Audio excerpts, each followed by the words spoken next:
Assalamualaikum warahmatullahi wabarakatuh.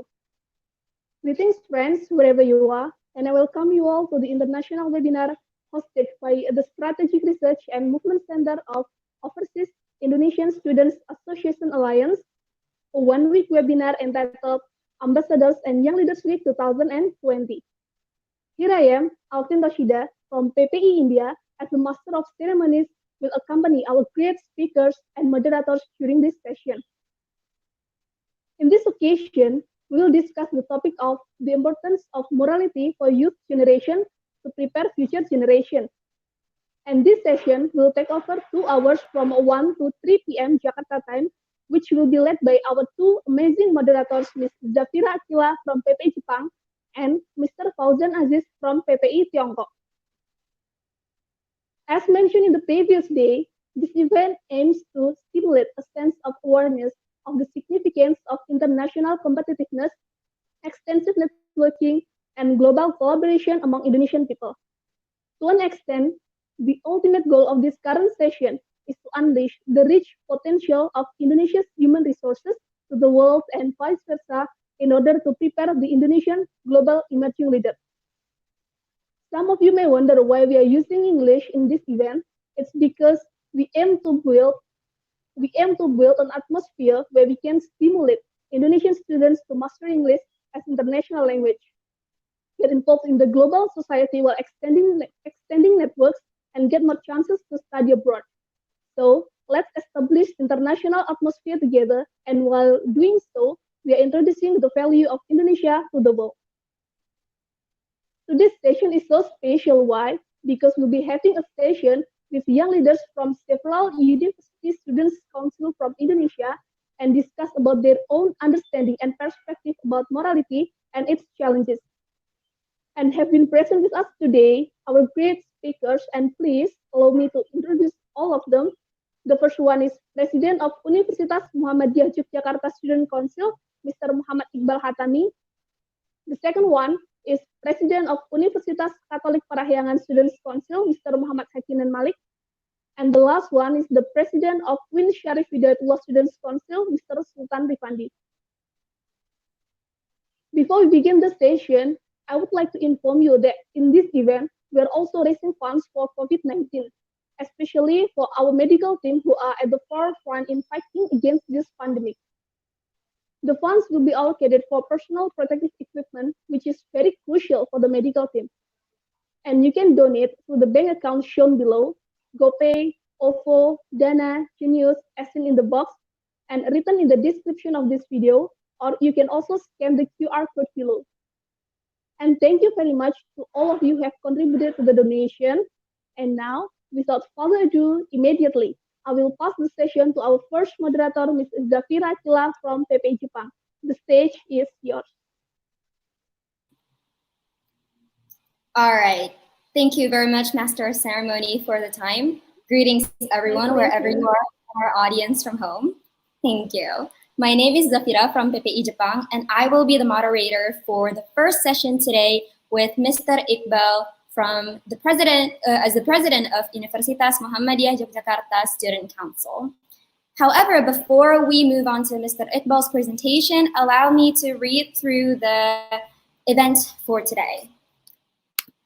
The theme for today talks about morality in leadership and its importance. So the second period of President Joko Widodo's administration was signified by a unified and collective movement started by university students who gathered to protest against the government's decision to allegedly stripping down Indonesia's anti-corruption agency of some of its powers. Now, this memorable protest in 2019 reminded Indonesia of what the youths are capable of when the people unite for one common goal, which is to defend Indonesia's morality. Since then, recent global and domestic events continue to remind the society that students' actions, such as rising donations for the COVID-19 pandemic or holding webinars to discuss racial issues, reflect students' existing morality in times of crisis. However, we must admit that it would be naive to consider that these acts of moral services are sufficient. In reality, the Indonesian youths are experiencing morality crisis, which serves as one of our biggest challenges in the upcoming future. In this session, speakers, Mr. Malik, Mr. Iqbal, and also Mr. Sultan, will talk about several aspects that we believe will be important to talk about today. Now, they will discuss their own understanding of morality, how it is perceived within the Indonesian context in relation to the Indonesia's multiculturality, and the challenges that the future generations are likely to face in regards to the declining morality in the country. Some of the topics that they will discuss will be to express their personal opinions on the moral values that are significant and relevant to their identity as Indonesian citizens, referring to their values which has long existed since our history, remembering back to the struggles of our founding fathers, leading up to the Indonesians' independence and the challenges that follows. They'll also be asked to express their argument on the importance of possessing good moral judgment to balance their intellectual abilities as leaders. And they'll also be asked to share their tips and tricks on how students today can train themselves to be self-conscious about morality, especially if they'd like to be leaders of the global world and Indonesia in the future. In addition to this, there will also be a Q&A session and discussion with the speakers after the presentation. So for our audience at home, if you have questions, please write down your name and your country, as well as region and to whom your question will be addressed to. And we will choose the best questions from the audiences for the speakers to answer. Now, without further ado, we invite our first speaker, Mr. Muhammad Iqbal Khatami, as the president of Universitas Muhammadiyah Yogyakarta Student Council. You have 15 minutes. Time is yours. Thank you. Assalamualaikum warahmatullahi wabarakatuh. Salam, Om Swastiastu, Namo Buddhaya. The honorable all the speakers, Mas Malik, Mas Sultan, and the moderator. First, let me introduce myself. My name is Muhammad Iqbal Hatami. Now, I am student at Social and Political Faculty, Universitas Muhammadiyah Yogyakarta. And I want to say thanks for a good opportunity sharing and discuss in this good agenda.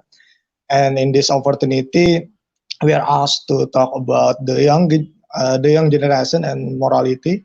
And first, I want to start by the historically. Maybe can present my PowerPoint. Yes. Next. Yeah. We all know Indonesia was born of a long struggle, but we also know that the heroes of our nation have never asked to be prized or exalted as a usurper of our independence.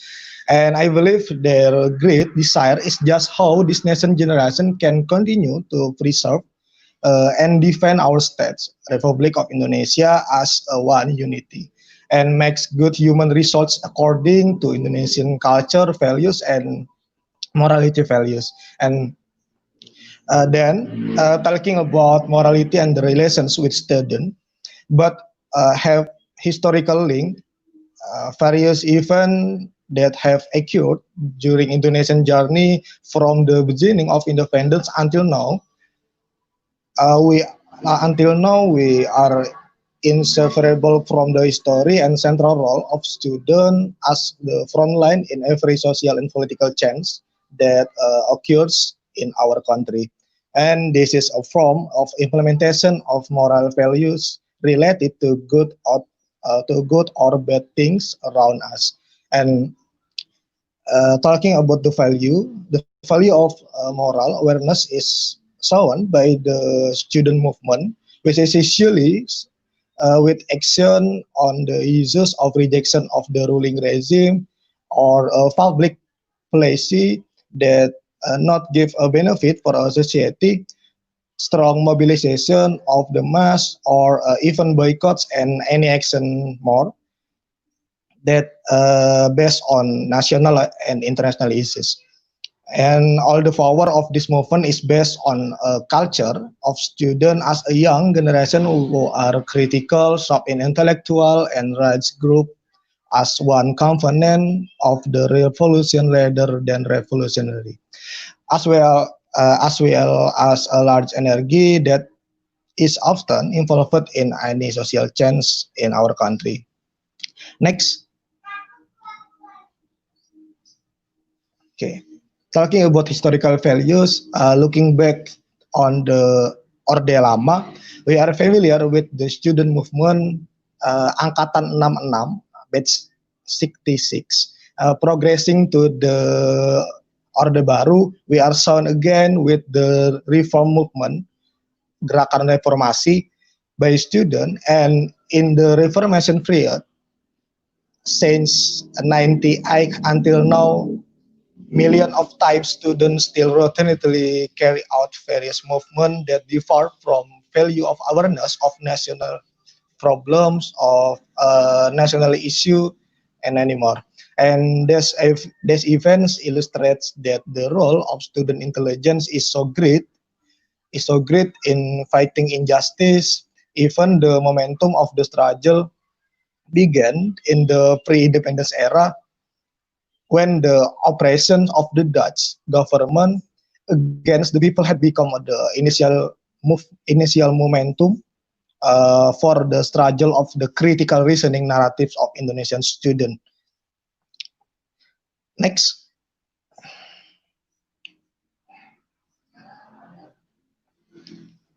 Yeah, as Mr. Hatta illustrates that in the pre-independence times, he cites, rakyat kita hanya merasa tetapi tidak pandai berkata di bawah penindasan imperialisme dan kapitalisme kolonial.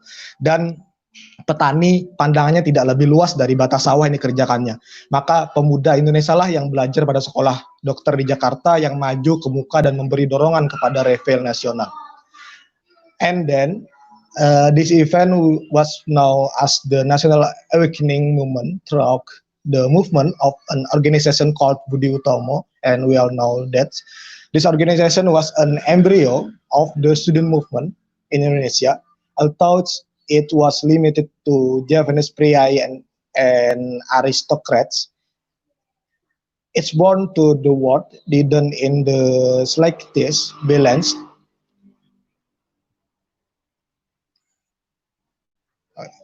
However, until now, student advocacy in many movements hasn't ended. The journey of life of the nation and start of the Reformation is undergoing test. This condition is shown by the expression of our society who haven't felt the positive impact of the early hopes and ideals that were echoed. Instead of the treating the weakness of the Orde Baru, and this is the reality is that the Reformation steps to that have experienced blurring in saying the vision going forward. And in press we will come back again to face the student side Orde paling baru now. This challenge continues to the present with the presence of various legislative policy that's not favor the interest of the community, such as the example RUU Minerba, Omnibus Law, the revision of the KPK law, and so forth. In additional, there are still many development that sacrifice the poor by depriving people of their right of life. And next.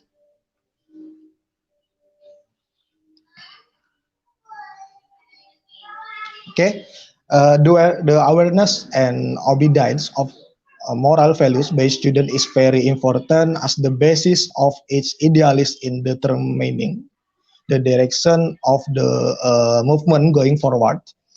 And the moral strength of the student must stand firmly on the frameworks of ideals and humanitarian principle.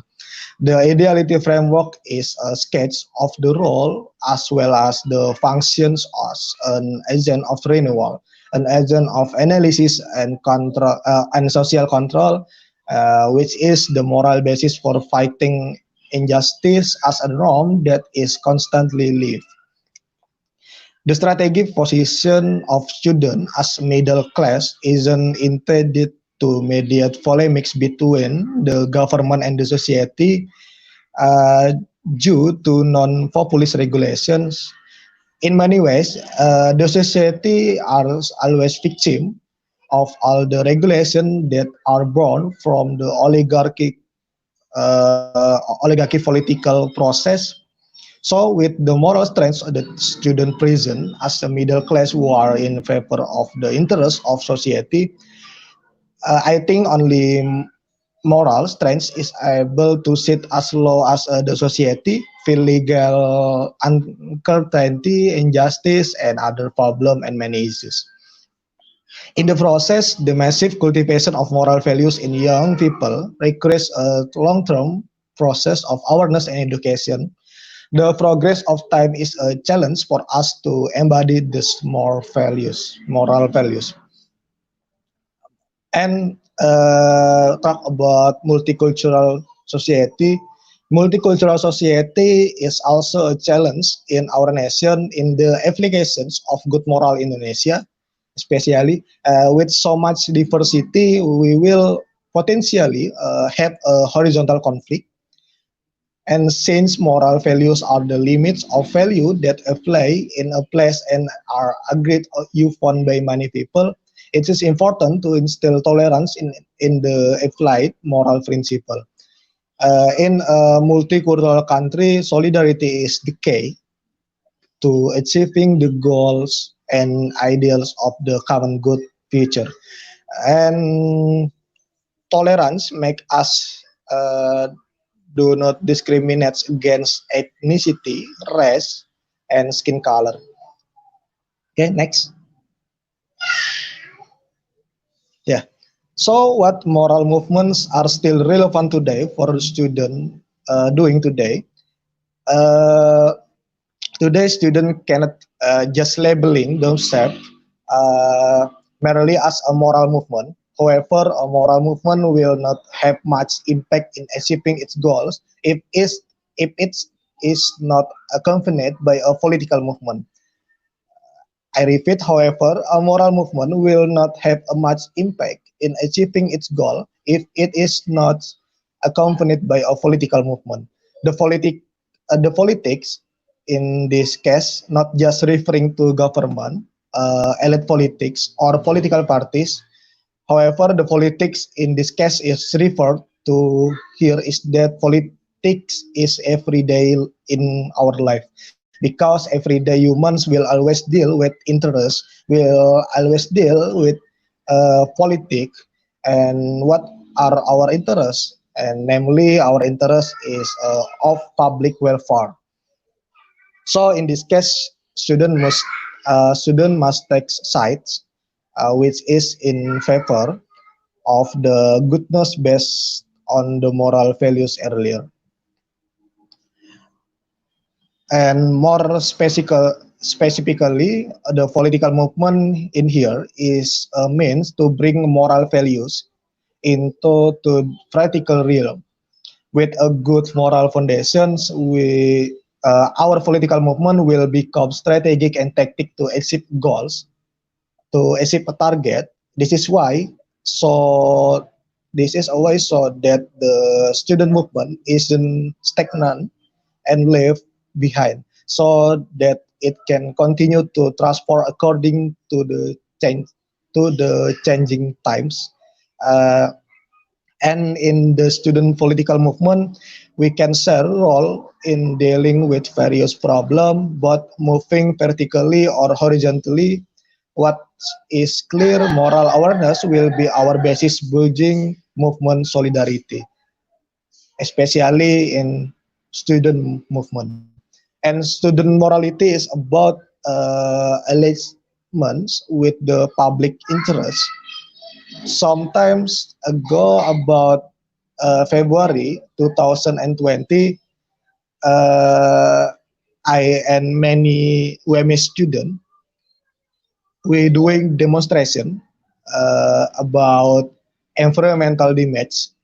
We gave a red report card on environmental damage to the government, sorry, to the governor in Java, that I raised to one of to to him, I was labeled by him sarcastically as a person who put aside morality and manners, as well as many people on social media who blaspheme me. So many comment and message. And maybe for more details, you can search on Google with the keyword.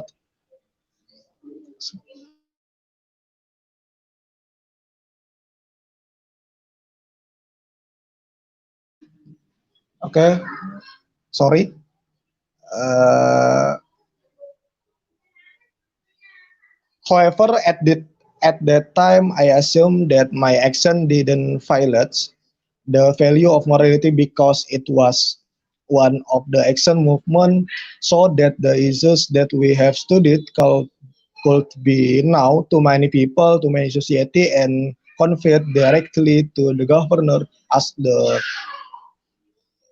policy as the policymaker, and this is one of the strategies of our political movement, so that the issues we bring can be known by society. Of course, this movement stand on the basis morality, namely concern for displaced people, and then they land taking forcibly and other case like taken away of the society.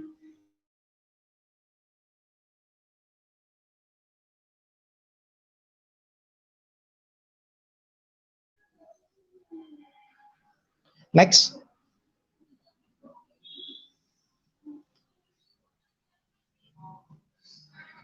Okay, the last, uh, create a transformation movement that can answer the challenge of the era. Wait.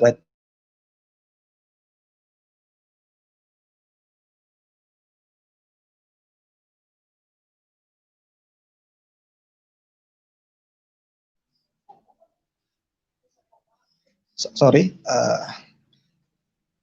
And the last, the student movement that emerged since the beginning of the 20th century had a tendency as a resistance movement against colonialism. Then from time to time, the direction of the movement to take part in the event that happen in our nations. Of course, in the movement of every movement, to the behavior of the student must have a movement gate for the phenomena and realities that emerge. The guidelines were then called the foundations of thoughts, or paradigm, and the potential of correct thinking in making movement will make the intellectual movement as a characteristic with the strengths of student, and the foundation of thinking certainly needs a basis for morality, a favor of the public interest. In the future, the student movement will not only discuss the matter of the mass and just speak in loud, but how we can build a quality of human resource and the quality of the movement that can enhance positivity and improve the long term. When the previous input has been structured and neat, then the output produced will be a more concrete and effective movement. And as in addition to the condition of now, we are feel the impact of COVID-19 pandemic. So we must change the pattern for future movement that can survive in this era, that can survive in new normal, and and the student movement must be able to become the pioneer for the realization of the prosperous national life with the solidity of Indonesia as a multicultural country. It can be easier for us to share roles with one another, uh, so that we can quickly and responsively respond to various issues national issue or international issue or local issue, and the attitudes of discrediting one movement and the other must be minimized to reduce disunity and the potential for horizontal conflict between us.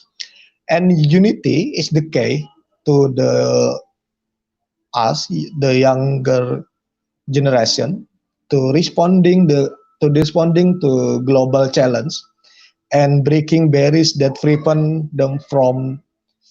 prevent us from progressing movement. Mm, Maybe enough from me. Thank you.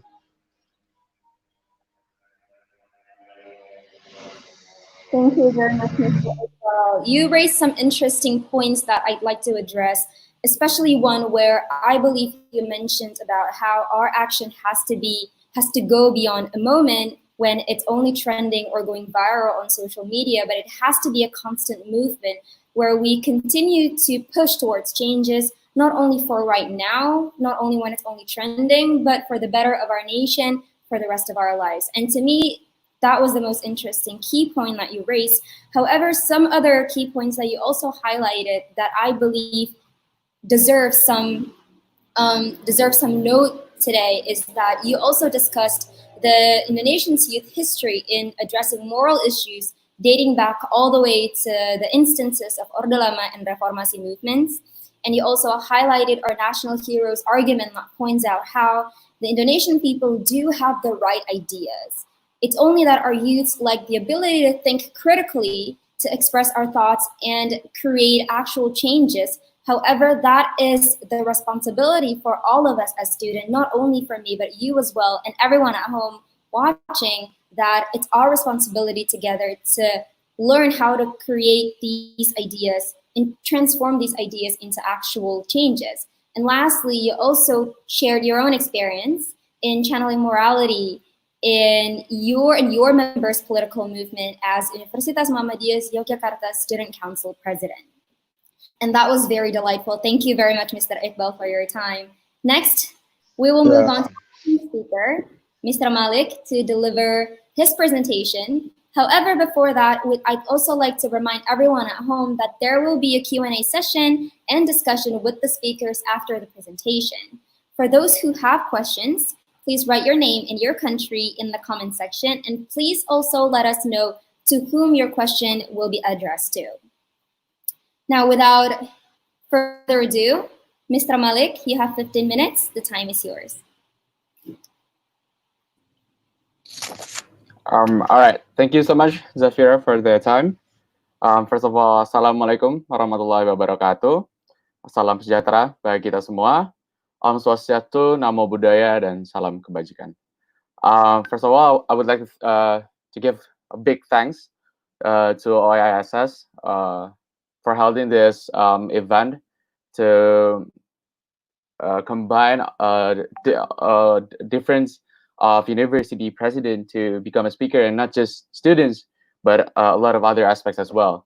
And I also want to give a lot of gratitude to the other speakers and also the moderators for accepting and wanting to become a speaker in this event. So based on the theme about this event today, I would like to talk about the importance of morality, for youth generation, to prepare for future generation. Wait, I will screen share my presentation.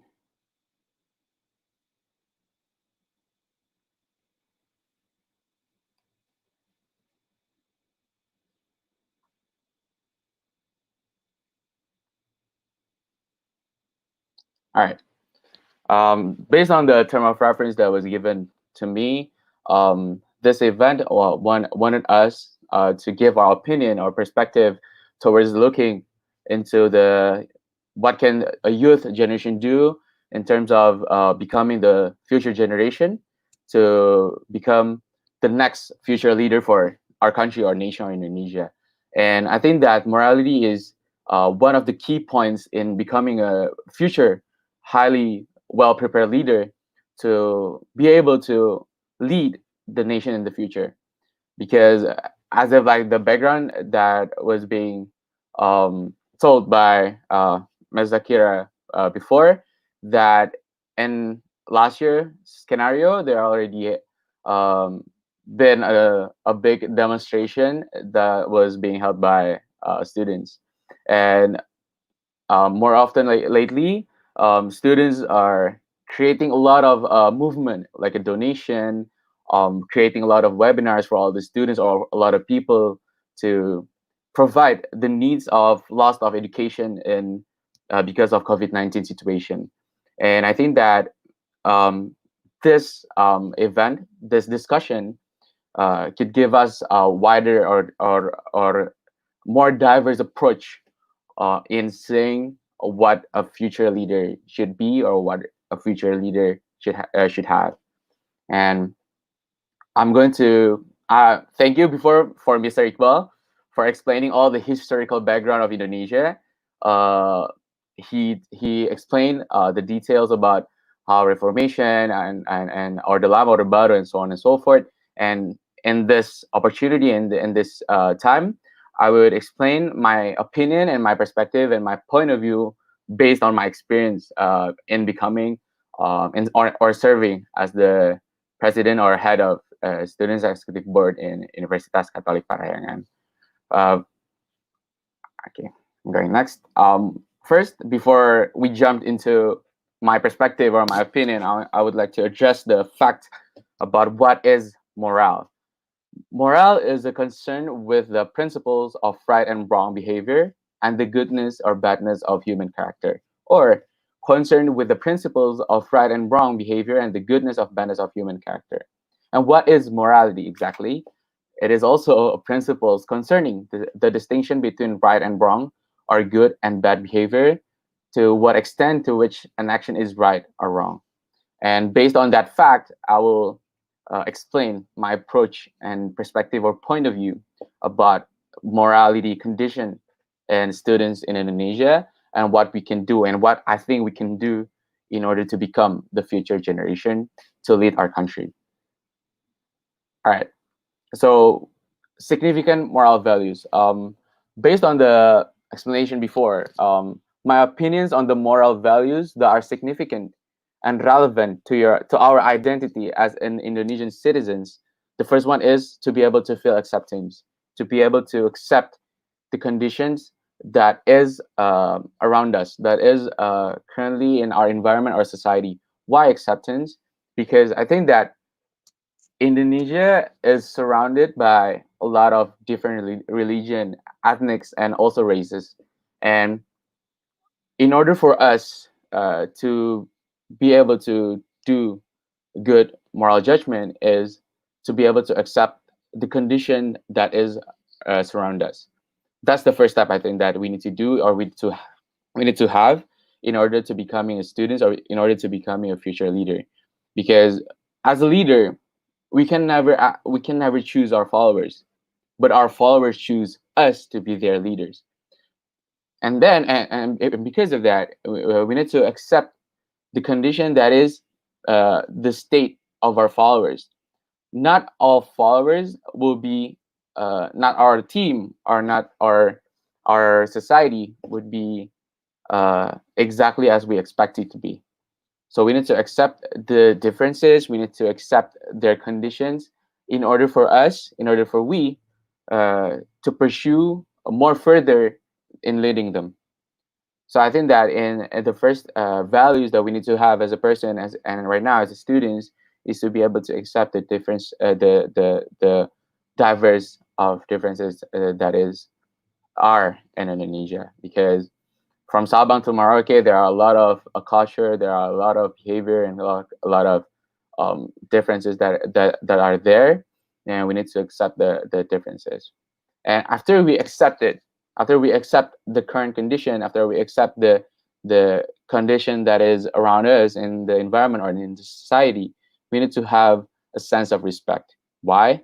Because respect is after we accept the situation, I think. In my personal opinion, based on my experience, after you accept the condition, after you accept the differences, and then you can respect, and then you give respect to them, in doing the things that is right and fit to the things that they need. For example, if right now I'm a Muslim, and if in Sunday my team or everyone that is currently working with me or want to go to the church, yeah, and because I'm accepting the fact that they are not uh, Muslim as I am, not the same, not having the same religion as I am.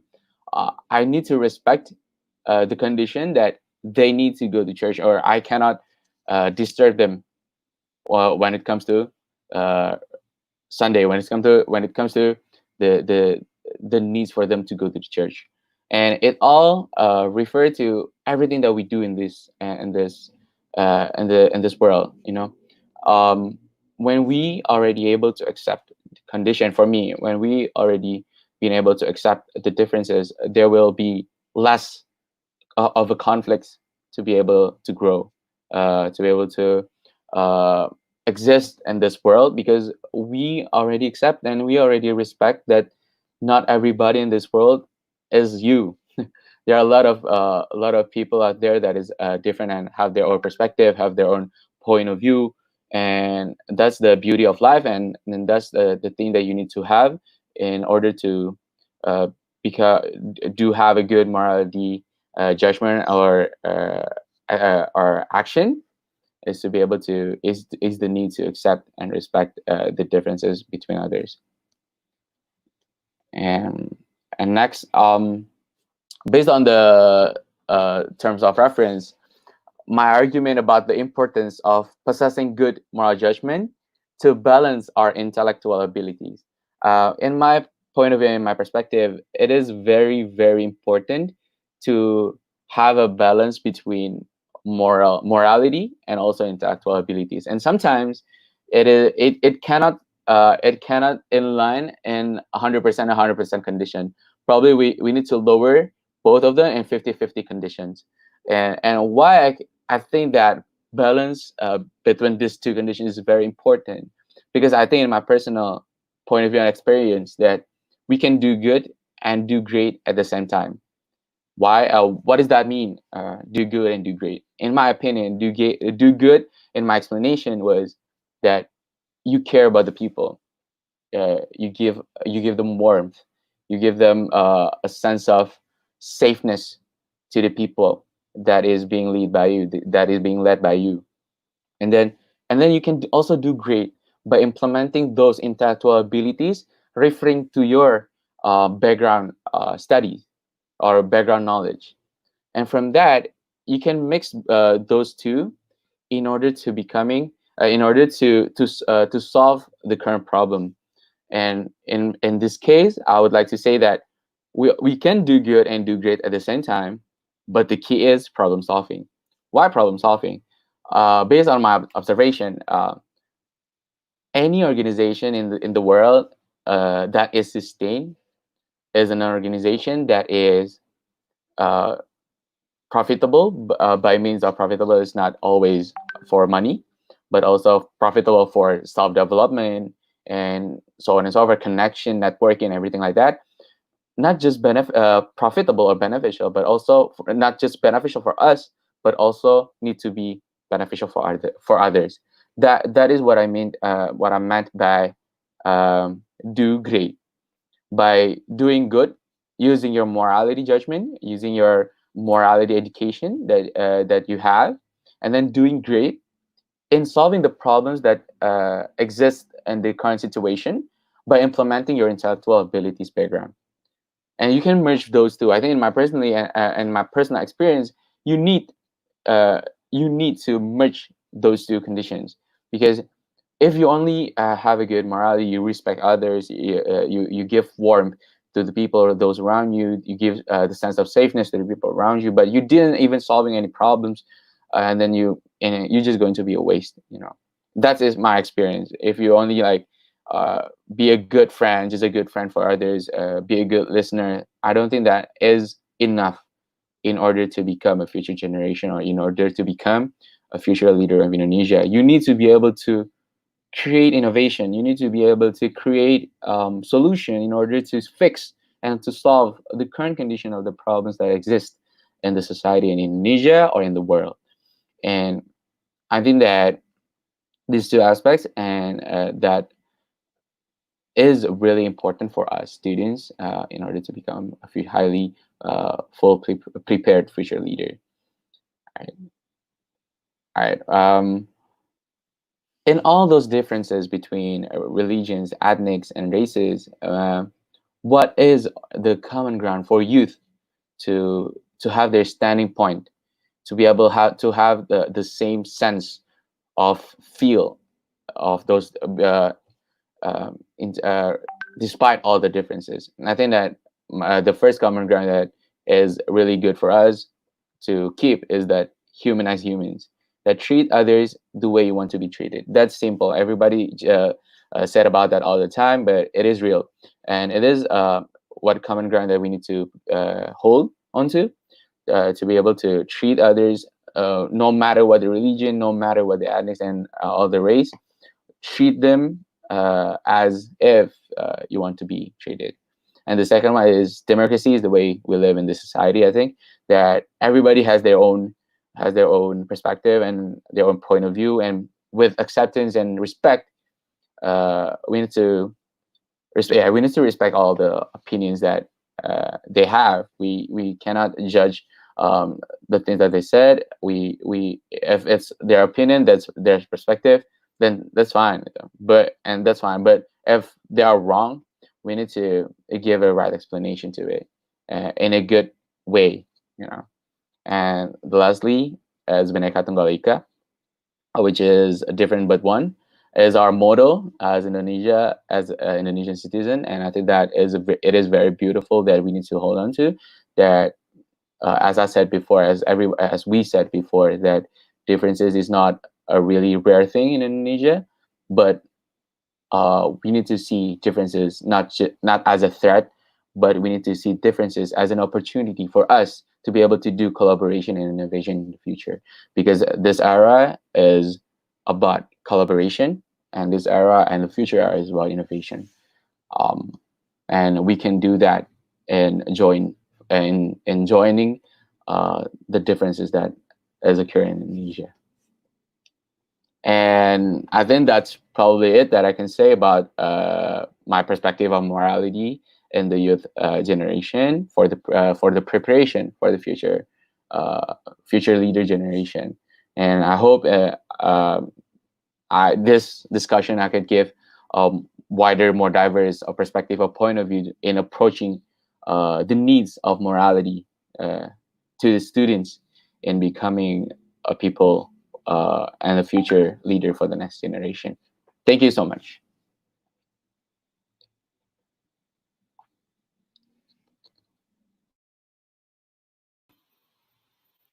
Thank you very much, Mr. Malik. That was especially delightful. I very much believe that the way you wrapped up this presentation was very clear in a way that you took a different turn to what Mr. Iqbal did and made sure to lay down all your definitions on what is moral, which allows us to limit our ideas within reasonable boundaries. And I personally believe it was a very effective way of starting this presentation. And you also emphasized the importance of valuing acceptance and respect as the core foundation of our morality. And Mr. Malik also stressed the importance of taking a step further beyond being good and being great to actually coming up with an innovative means to support one another. And lastly, the three key points that I believe was very interesting from this presentation was a reminder from Mr. Malik to all of us to humanize humans, to value democracy, and lastly, to remember our nation's philosophy, which states Bhinneka Tunggal Ika. And I believe this was very interesting. So thank you so much, Mr. Malik. I can't wait to hear more from you in the discussion session later on. Thank you so much. But before that, thank you to Mr. Malik. And without waiting any longer, I will move on this session and pass on the baton to our next great speakers, to Mr. Fauzan as the second moderator. Time is yours.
thanks to my friends, Miss Zafira, for giving me the time.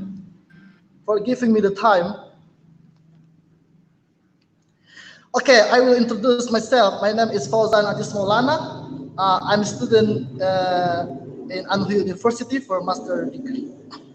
Okay, I will moderate our second season today with Ms. Zafira, but the third speaker is the Mr. Sultan.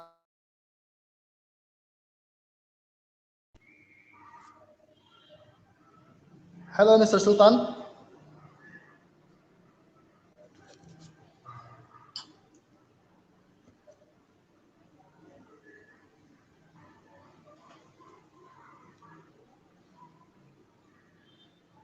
Hello, President of UIN Jakarta.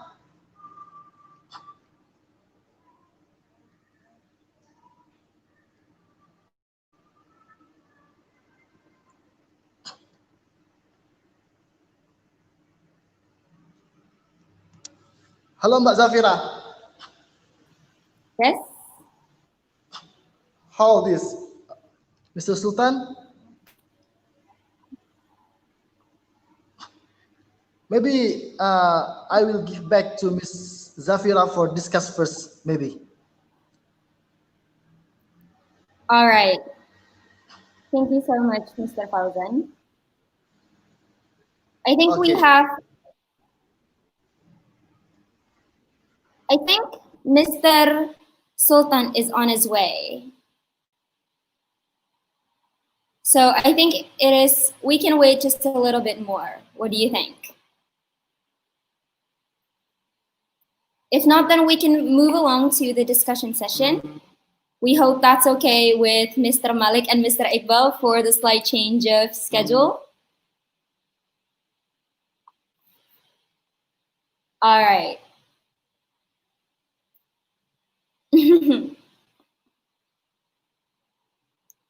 Well, I think we can bring up Mr. Malik and Mr. Iqbal to the screen right now.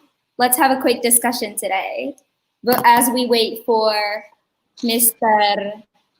Sultan to arrive. Welcome, gentlemen. Thank you so much for joining us today. No problem. We No problem. apologize for changes of the schedule, but thank you very much for your participation. It was very, very delightful to both of you.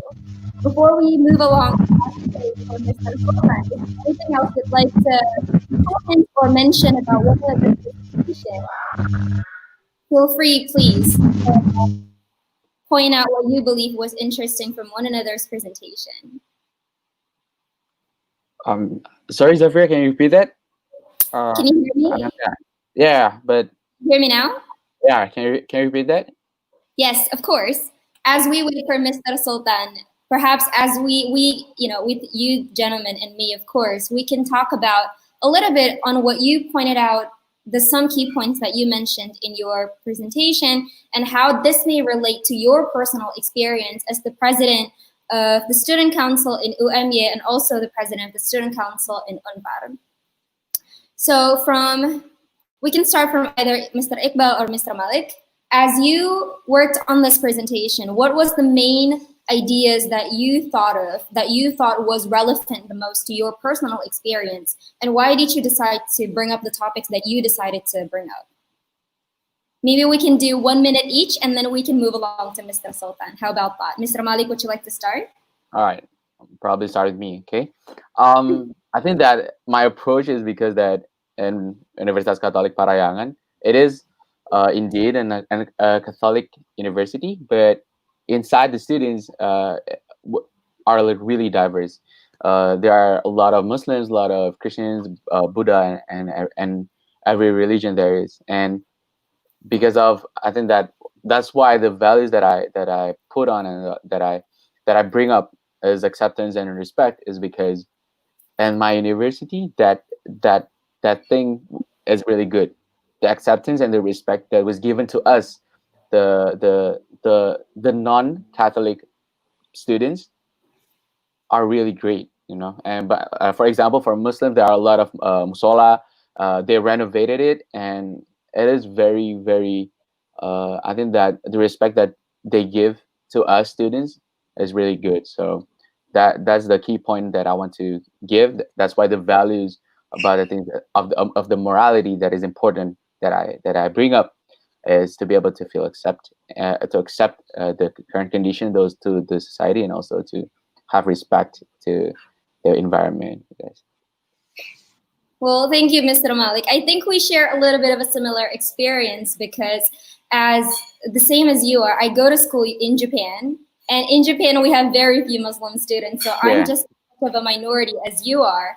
But for a Japanese university, I found them to be surprisingly inclusive because they also have prayer rooms everywhere. They sell halal food, and that was something that I did not expect when I first came to Japan. So I do agree that morality, at least acceptance and respect, should be the core foundation of our morality today. Now, I think Mr. Iqbal has a slightly different experience to us. Can you share a little bit of what it's like for you? In Universitas Muhammadiyah Yogyakarta, even though we are Islamic campus, students are diversity with various ethnic, various religious and racial and cultural backgrounds. And to foster the tolerance in our curriculum, have a multicultural lecture in multicultural study is inserted to so tolerance in UMY is highly upheld, and I think the tolerance is the main soul in UMY as a multicultural campus. Sorry. Yeah. Well, that's very nice. I do hope that in the future we can continue. We hope that not just arguments and but also moving on to the future as we go on, the situations and the tolerance and the respect towards diversity and inclusivity will become better one day. So let's all work together towards that, hopefully. All right, so I believe we can move on to Mr. Sultan and Mr. Fauzan. All right, thank you, Mr. Malik and Mr. Iqbal, for this spontaneous Q&A. But Mr. Fauzan, time is yours.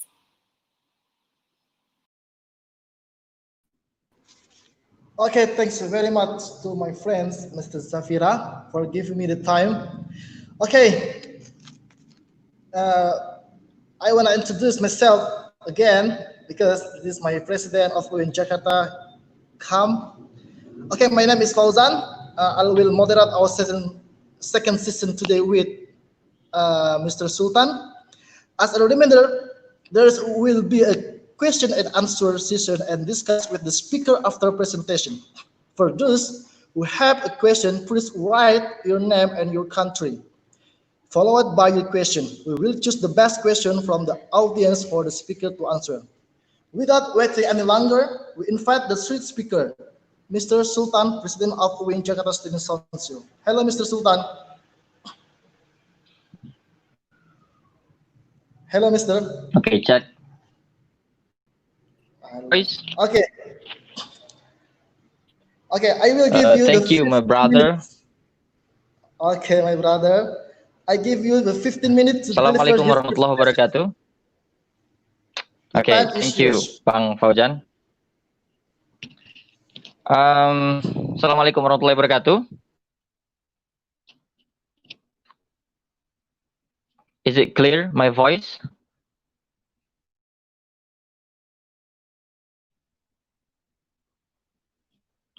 Okay. First, for inviting me to speak here in a very important conversation for the future of our nations, of our generations, especially for us and for me. And also, I would like to honor to all speakers here who also present at this time in a very important moment.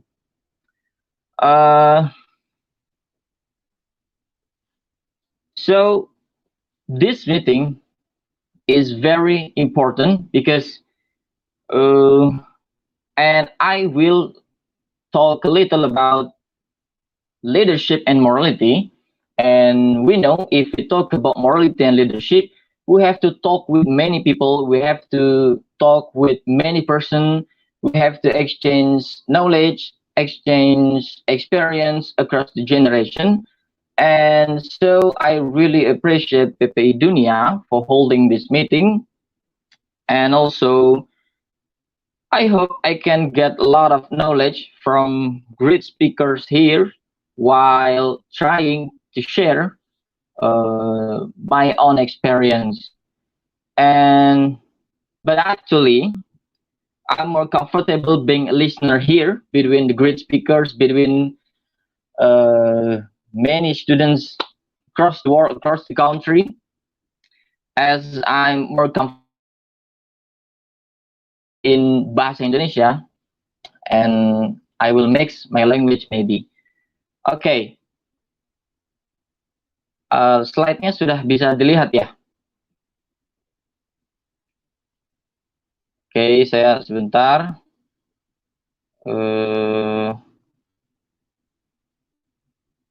Apakah sudah ada slide saya? Okay. Now we talk about morality and leadership in pandemic. Kita membahas tentang sesuatu hal yang sangat abstrak, tentang moral, tentang kepemimpinan. Tentu moralitas ini berbicara about etika. Kita berbicara tentang etika. Moral itu tentang baik dan buruk, bukan tentang benar dan salah. Jadi ini panitia begitu luar biasa lah memberikan materi yang sangat kompleks, dan tentu saja masalah kepemimpinan juga sesuatu yang abstrak karena tidak ada satu jurusan pun, tidak ada satu fakultas pun, dan tidak ada satu universitas pun yang membentuk secara spesifik tentang bagaimana menjadi pemimpin yang baik, karena pemimpin dibentuk dari berbagai rintangan, berbagai konflik, dan berbagai pengalaman. Jadi moral dan kepemimpinan ini di tengah pandemik itu justru menjadi tantangan tersendiri. Next slide.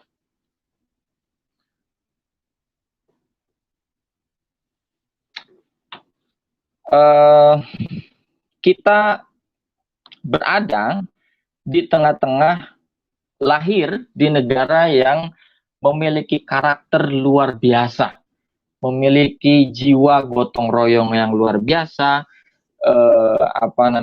juga memiliki moral yang sangat bervariatif. Jadi kita cukup bersyukur lah untuk bagaimana kemudian memiliki tanah kelahiran di negara yang moralnya itu cukup tinggi, cukup menjunjung tinggi nilai-nilai moral. Tetapi di tengah pandemi seperti ini, kita mesti sedikit memodifikasi moral seperti apa yang sebetulnya harus kita kedepankan, harus kita lebih prioritaskan. Nah, menurut saya moralitas di Indonesia sangat beragam.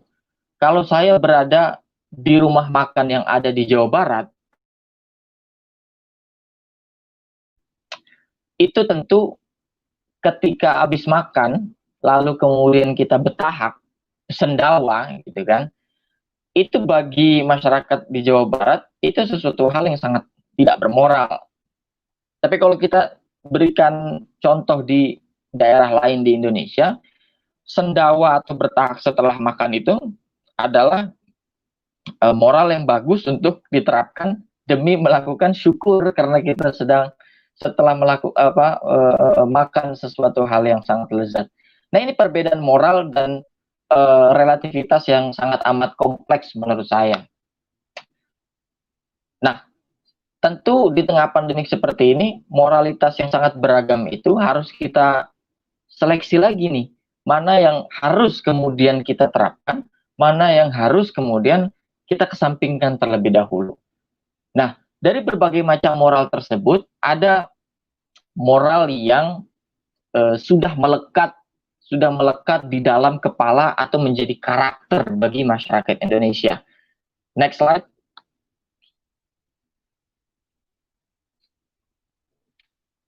Menurut saya ada dua tipe, ada beberapa, and if we talk about morality, we need to define what is morality. And there are two types, I think, about morality. Jadi, sejak awal kadang kita lebih dekat dengan moral-moral yang diajarkan dari keagamaan kita. Di Indonesia ada banyak sekali agama, ada beragam agama, tetapi kemudian nilai-nilai keagamaan itu yang sejak kecil itu melekat di dalam kehidupan kita sehari-hari. Bahkan setelah kita keluar dari rahim ibu kita, di sana dilantunkanlah bagaimana azan di kuping kita kalau yang muslim, atau sejak kecil kita ditanamkan nilai-nilai moral dari keagamaan kita. Nah, di tengah situasi pandemi seperti ini, moralitas agama menjadi hal yang sangat penting.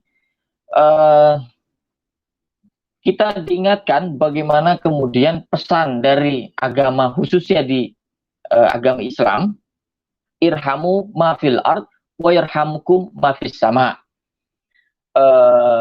Jadi kita dianjurkan atau bahkan diwajibkan ketika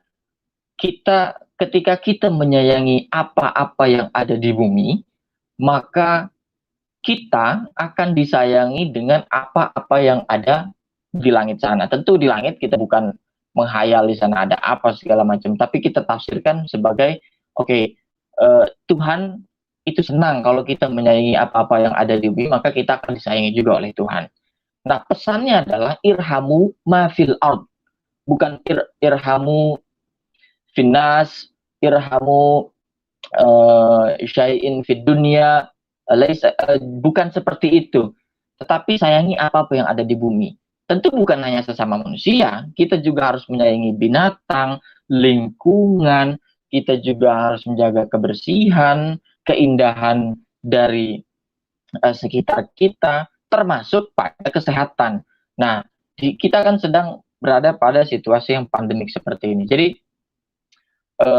ini yang harus kita tekankan, bahwa secara otomatis ketika pandemi ini terjadi, maka kita tidak bisa pungkiri, bekerjalah seharusnya secara otomatis bekerja moralitas agama, yang dimana kita dituntut untuk menyayangi sesama umat beragama, sesama umat muslim, khususnya untuk saya, dan umumnya untuk seluruh manusia, gitu, entah itu agamanya apapun.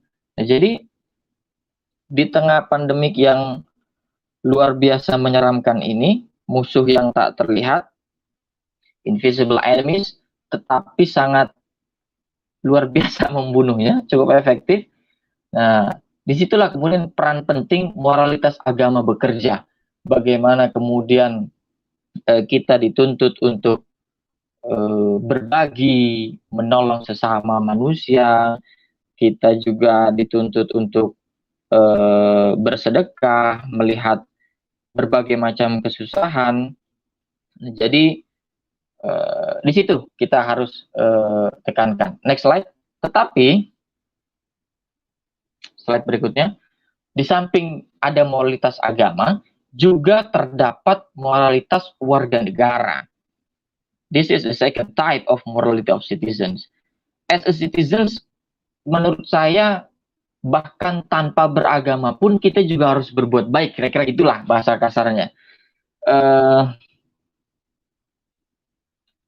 Misalkan ketika kita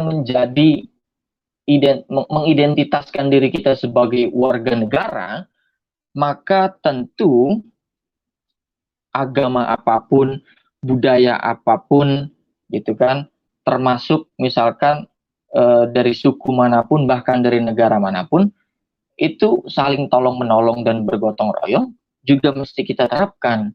Jadi kita tidak bisa kemudian hanya menggantungkan diri pada perspektif negara saja, misalkan apa yang negara kita lakukan. Tetapi inisiatif gotong royong kita lah yang dapat membantu this country can be survive. Bagaimana kemudian kita bisa keep alive seluruh manusia yang ada di Indonesia ataupun di dunia. Nah, juga sebagai warga negara, kita juga harus, next slide,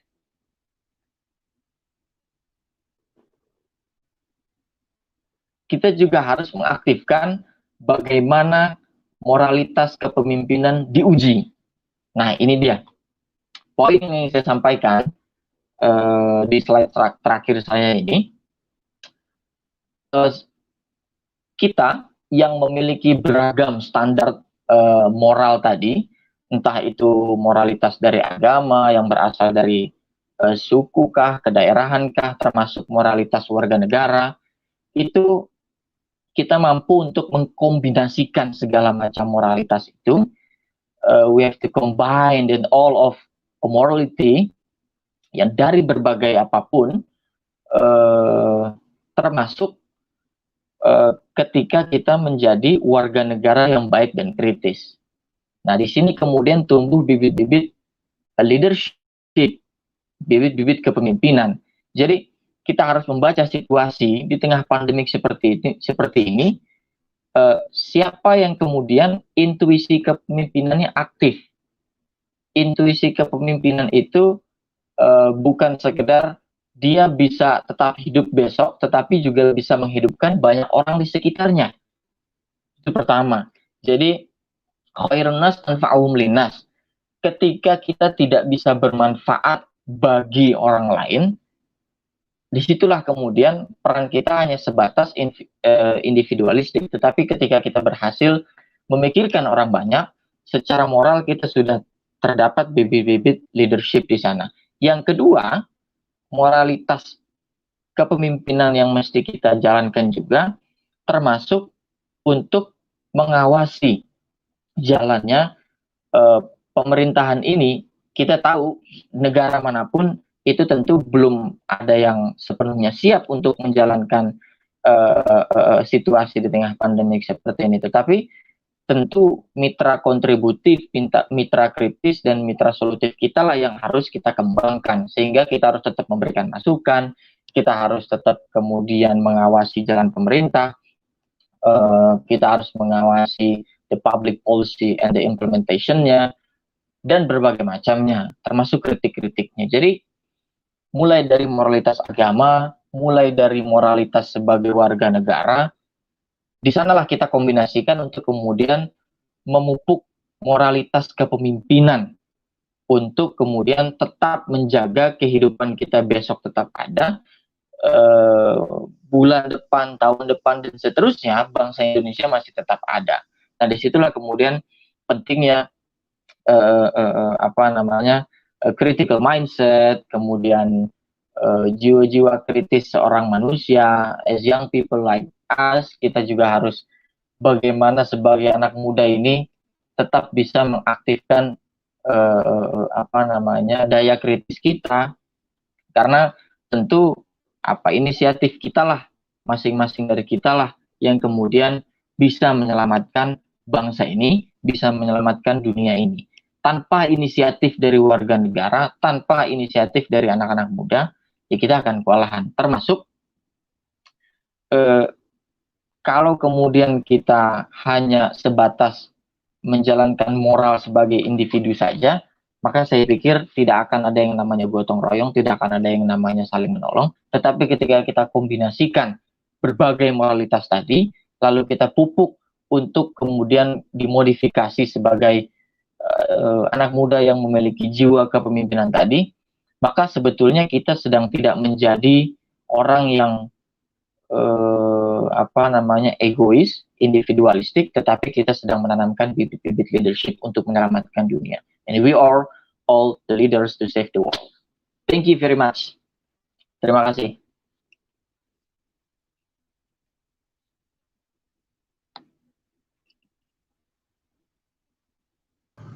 Okay, thank you very much, Mr. President of UIN Jakarta Student Council.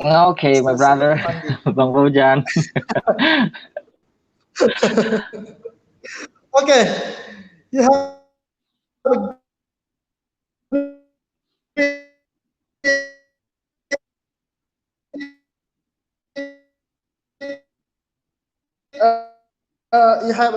you have a great presentation. And second, the leadership is not a leadership is not high education. Leadership is not about winning or losing, but leadership today is how we can survive. Okay, that's right, Mr. Yes. Sultan. Yes, Okay, absolutely right. but there are 5 principles of ethical leadership. The first, fairness, transparency, responsibility, efficiency, Yes. and no conflict of interest. Okay, next. Okay, thanks very much for Mr. Sultan. Okay, the next Okay. season, Yes. maybe we will move the discussion. I will give back to the first moderator, to Miss Zafira. Hello, Miss Zafira.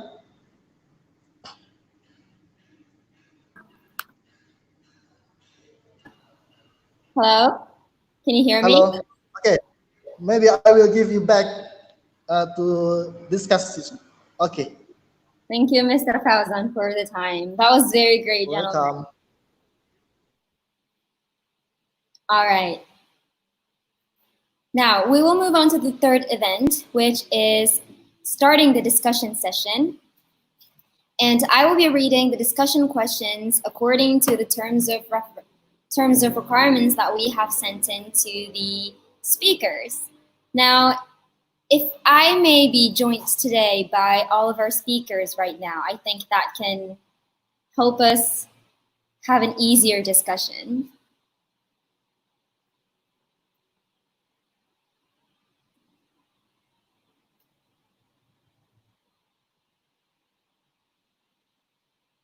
Can I have everyone here?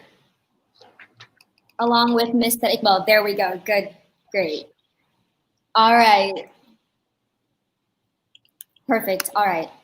First of all, thank you so much, gentlemen, for the presentation once again. Although we had a little bit of mishaps at the beginning, I'm glad that we have arrived to this session today. So we'll move on with the discussion session, and I believe we can talk about a lot looking at all of your different presentations. So the first question that I'd like to ask, and this is something that I am genuinely interested to hear from everyone here, is first, to what extent do you believe, let's say we believe with the argument that our country, our youth, the young people of our generation are lacking in moral compass or in morality. Let's say that's true. To what extent do you believe that?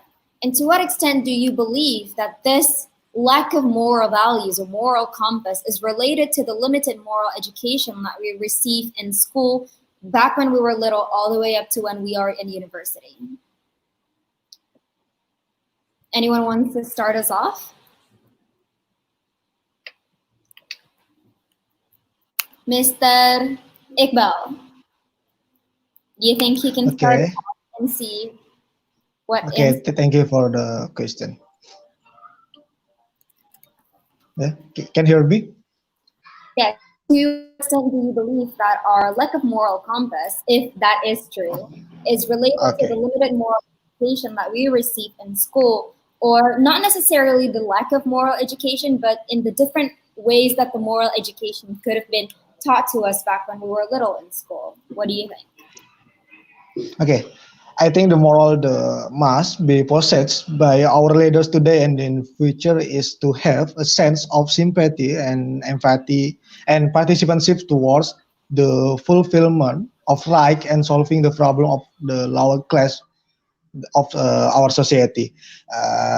Narrative of oppressions of the lower classes in the name of national development and process cannot be justified. So today leaders must be brave against the limit of the power of business oligarchs and political oligarchs. Poinnya adalah pemimpin seperti apa yang kemudian bisa kita jadikan sebagai kompas atau patokan hari ini adalah bagaimana seorang pemimpin mampu memahami karakteristik, mampu memahami keberagaman yang hari ini hadir di masyarakat Indonesia. Nah, itu bisa terbangun melalui sense of sympathy and sense of empathy yang terbangun ketika pemimpin bisa merasakan, bisa melihat permasalahan secara akar rumput. Nah, yang perlu digarisbawahi di sini adalah masyarakat kelas menengah ke bawah lah yang harus kemudian menjadi prioritas dari hadirnya pemimpin hari ini, yang mana kepentingan-kepentingan baik oligarki bisnis atau oligarki politik, elit politik, partai politik dan sebagainya harus dikesampingkan atau harus sejalan juga dengan kepentingan yang ada di masyarakat hari ini.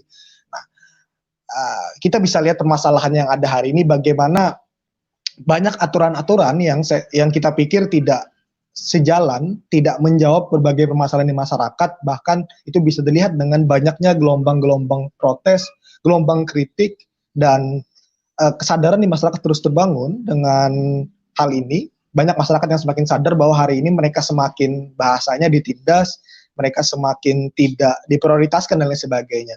Nah, the last referring to Al-Ghazali's opinion about how the ideal leader criteria, namely one who is able to do justice among the people, not nepotistically protect the people from damage and crime, and not zalim or tyranny.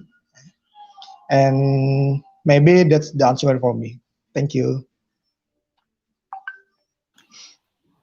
Thank you, Mr. Iqbal. I think your answer was, I think there's some things that we can pick apart from that answer, specifically in the last part where you mentioned how, because of multiculturality, because there's so much race and ethnicity in this country, there is 1,000 different ways that we can define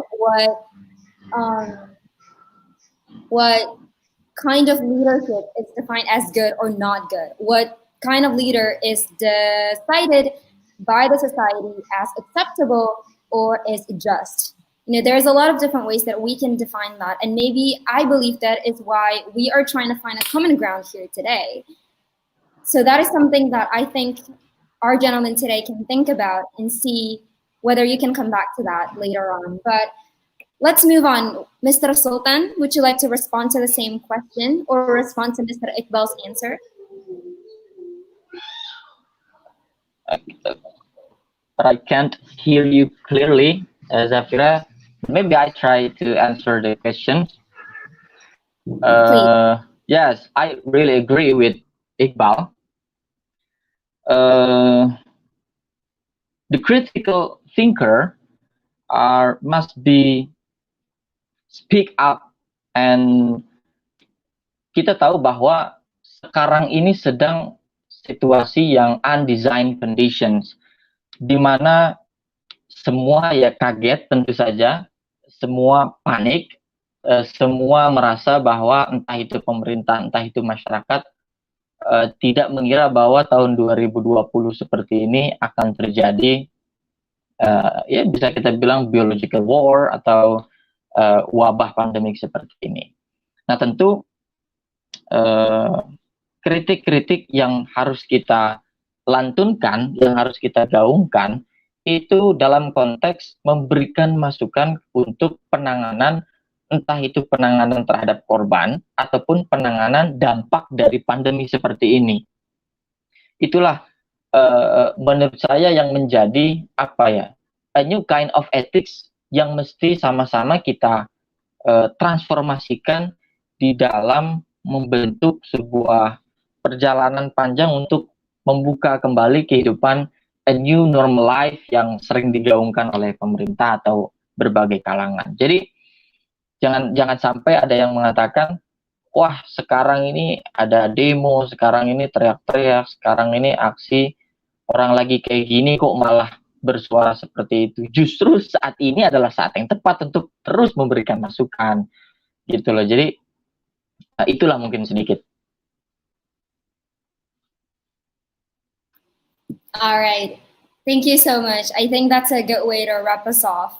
Moving on to our next question, which I believe also deserves some time to think about, is that according to our Indonesian philosophy ideology, Pancasila, it states that believe in the Almighty God is a contributing factor to this philosophy is a contributing factor to the religious nature of the Indonesian society. I think we can all agree to that. Now, many often believe that high religiosity will produce sound moral judgment within the people. So it's by default. If you have one, then you have the other. To what extent do you believe this is true when looking into the cases in Indonesia relevant to your community? Is this philosophy enough, or do we need to go beyond that and actually educate the people in terms of this? And I will throw these questions. Go ahead to Mr. Malik. Time is yours. All right, thank you, Zafira, for the question. Based on my personal experience in Indonesia, in Universitas Katolik Parahyangan, as referring to what I said before, that in terms of religion and in terms of God, we didn't really talk about it too much. If only that we the people, with the students, befriended with another student with other religion, different religion than us, then we wouldn't talk about the God and everything like that. We surprisingly, what we did back in campus is we study the differences. We study the uniques of the religion of one another, and we highly do give some respect to all the culture and behavior that is in the religion itself. For example, like my friend is a Buddha and he cannot eat beef, and I'm a Muslim and I cannot eat pork. So every time you go out, we find a place that the main food or the main thing that we can eat is not beef and not pork. That's a simple thing that really matters in my experience back in campus. Like I said before, the respect is so the campus and the students gave us a lot of respect in terms of religion and so on and so forth. So I don't think that the first Pancasila is really the thing that we oftenly discussed about in our discussion, but we do an implementation and an actual execution. We do really give one another some respect in terms of the beliefs and religion and so on and so forth. For example, another example that is in my experience, that most of my non-Muslims friends always oftenly reminded me to pray. They asked me the schedule of the prayer time, and they will reminded me to pray at the certain point of time. And that's really, I think that's very remarkable as inside of a non-Muslim university, a non-Muslim campus, that you have a friend that really look up to you in terms of beliefs and religion, despite the differences of our beliefs. So I think that is my experience regarding this question and regarding the situation, that the key, like I said before in my presentation, was the key is to be able to respect one another and respect the differences. Like there's one God and there must be another, and it's only just your belief and my belief, your God, my God, your religion, my religion, and the perspective or point of view that comes into my mind and comes into our mind back in campus was only that you have your beliefs, I have mine, and we need to respect one another, and we need to support one another in order to implement a good way of implementation of executing the religion and the beliefs or the culture that we believe into. I think that's my answer. Thank you, Mr. Malik. All right. I think we can go ahead and move along to our next question. And this is for anyone, for Mr. Sultan, Mr. Iqbal, Mr. Malik. Again, if you'd like to answer, you're very welcome to do so. But we've talked about your position as a leader, as a president in your own university, within your community. Now let's take that scope and make it a little bit bigger. Let's imagine that you are a leader in a larger community, perhaps a city, a nation, which has a high crime rate, and is battling with a morality crisis. You may define morality crisis however you like. And if this is the case, then I would assume a lot of presidents or leaders would think that this is an issue. As leaders, what strategies do you believe should be employed to re-educate these people to have sound moral judgment? In what ways can you re-educate them? Or do you believe there is no need whatsoever to re-educate them whatsoever because this is not an issue from your perspective as a leader or as president? Anyone wants to start us off? What about Mr. Sultan? Okay. I think if we talk about leadership, I think today's leadership is facing war. We are facing a long war, invisible enemies, but capable of killing very fast and very much in this pandemic. And how does leadership respond to the current situation, especially for us in our campus or for us? And I think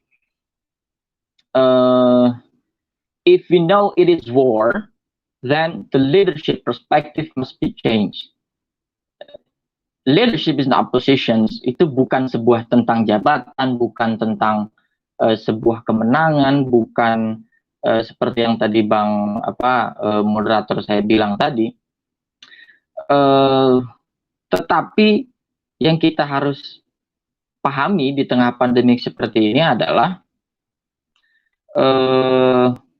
bagaimana kemudian kita bisa tetap bertahan untuk hidup dan mempertahankan hidup orang lain dengan berbagai segala macam cara, entah itu bantuan kah atau kemudian gotong royong tadi.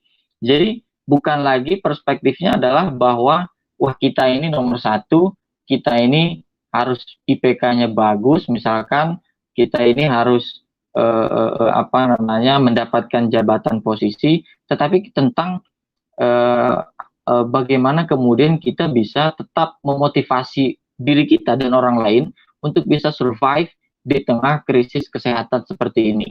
Jadi jangan sampai perspektifnya adalah bahwa kita memiliki jabatan di kampus, tetapi intuisi kepemimpinan kita nggak ada, empati kita nggak ada, ya sekedar jabatan aja pada akhirnya. Nah, tetapi kalau kemudian prinsip khairun nas anfa'uhum linnas tadi, bermanfaat bagi orang lain tadi kita terapkan, nah mungkin itu akan menjadi semacam vaksin gerakan moral pemuda yang bisa sangat efektif diterapkan, meskipun vaksin secara obat susah untuk ditemukan, gitu kira-kira. Itu Zafira. Thank you very much. Do we have a response from Mr. Iqbal or Mr. Malik? Either one of you, time is yours. Mr. Malik, okay. Yeah, okay. I think that referring to this question about what strategies do I believe should be employed to re-educate the people to have sound moral judgment, is the first thing that I think that the leader should do is to defining the problem first. Why this high crime rate is rising in this community. And from that, we need to understand the behavior of the people. We need to understand the problems at itself, and in terms of re-educating, and then we need to dig deeper in the education system. Like for example, in this era, we tend to more likely to give education or give knowledge and practical or intellectual abilities, but doesn't really focus on the morality of the people. And I think that referring to my experience, that's a really big problems in the society. Not just for this case, not just this case, but based on my experience. But in terms of education, the major parts, the major parts that can give us the well prepared education was school. the school that was provided by the government or the private sector. But I think that the main job of educating morality to the students or to the people is from the family environment. I think that is a very, very hard job and very, very main job of a parents to be able to educate their children in terms of morality. Because schools, probably not every teacher will teach us how we live, or how we survive in this world. But the school teachers will educate us in terms of practical knowledge, or the things that we need to have in terms of skills and knowledge and practical intellectual abilities. So I think that is our part to as a students to educate our juniors, our future generation that will be the next students, the next us, that we need to give transfer knowledge between senior and junior, between parents and children, and we can take that the part of distributing morality knowledge, I think, in my opinion. And in this case, that I think that the strategies that we cannot really rely on one aspect. In this case scenario, which is school, we cannot only rely on one major parts that can do one thing. But in this era of collaboration and innovation, we can do all of our parts in all of our position, know our position, know our parts, and just focusing on delivering and focusing on developing in order to us as a country to become a future generation or a future developed countries. I think that's my opinion. Thank you so much for the answer, Mr. Malik. I do agree with you when you said that it has to start from the family. And there isn't really a one correct way in answering this question, I don't think. There isn't really a one correct solution to solving anything. And our responsibility, our main job, is to try out as much as we can to figure out what works most for our society, for our people, considering every kind of diversity, and to be as inclusive as possible. I think we have 4 minutes for Mr. Iqbal to respond. Time is yours. Okay, thank you. Talking about what strategies do we believe should be employed to re-educate the people to have sound moral judgment. I think the first is starting from ourselves as a leader. First, make sure we have implemented morality well to others, and make sure we can be example for others. And secondly, what strategies will I do?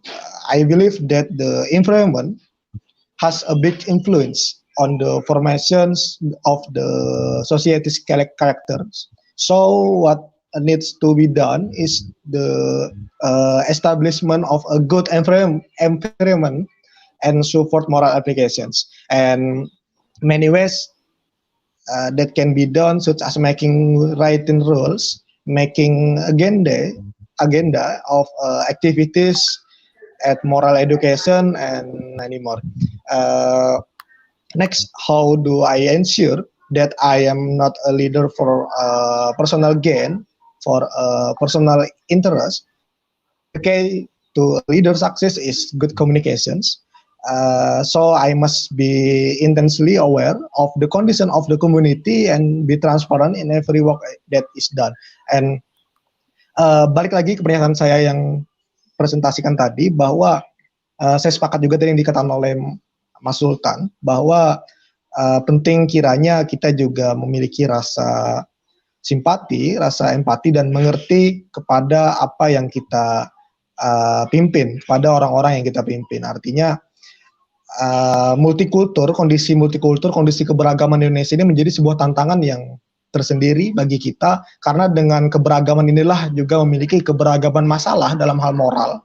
Karena kita berbicara moral kan berbicara baik dan buruk, yang itu batasannya adalah batasan-batasan wilayah. Artinya tiap wilayah memiliki batasan-batasan yang berbeda. Nah, ini menjadi tantangan tersendiri, bagaimana kiranya nanti kita tidak mempunyai masalah dengan batasan ini, tapi kita bisa berdiri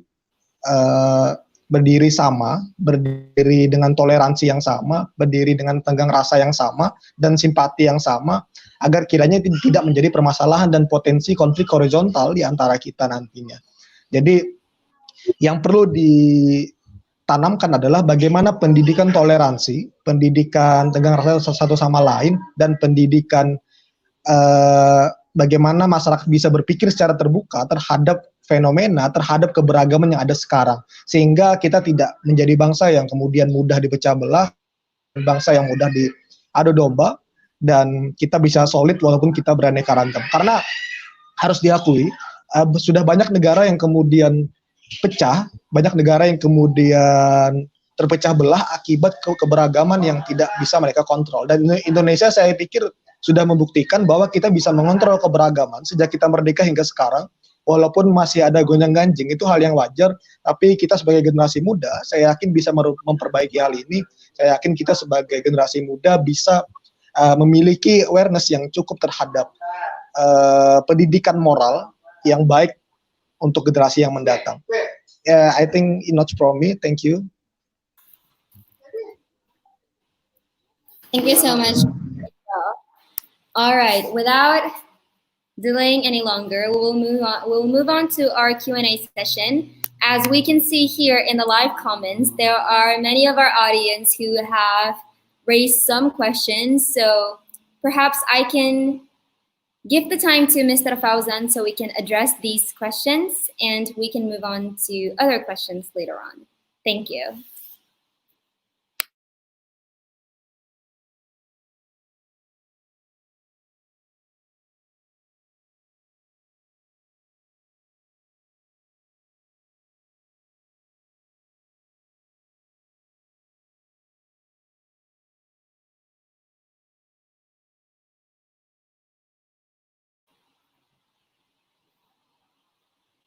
Mr. Operator?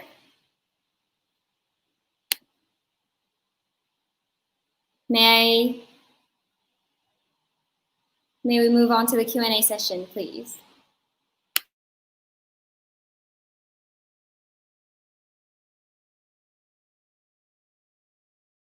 Well, while we wait for the operator, I think, and also Mr. Sultan is facing some connection issues, I think we can move on and talk about some of the other points that you raised here. I think what you mentioned earlier, Mr. Iqbal, about how because of the multiculturality that exists in Indonesia, that leads to the interpretation. We have so many interpretations on what is right, what is not, how to conduct our society, how to conduct and pass our policies and legislation. And that is what's creating such an interesting situation for a country, not only for a country like Indonesia, but also overseas, as we've witnessed in the past few months about the Black Lives Matter movement. And even before that, with other racial injustice movements that have been happening in Indonesia. I think one question that was mentioned in the TOR, and something that I do think would be interesting if we can talk about it, is how do we communicate between the people and the leaders? How do we find a common ground between the leader and the people on what is moral, on what is good? How do you find that common ground between the authorities and the people? And can we ever find that common ground? Is it a utopian, ideal belief to think that we will ever find that common ground? Or will we always have these conflicts not only between people or between race or between religion, but also between authorities and the people, especially for those who are part of the minority or those who believe themselves to be oppressed? What do you guys think? Will we find a common ground? Is it too much of an ideal to think that we can find a common ground? I think I'm going to jump in. I think for 100%, the people would agree with authority would be very ideal. I wouldn't say that it is utopian, but I think that it is very ideal condition if all the people that would agree in the thing that the authority creates. But I think that the role of a leader here isn't only just to listen to the people, not just that, but the leader needs to be able to convince the people.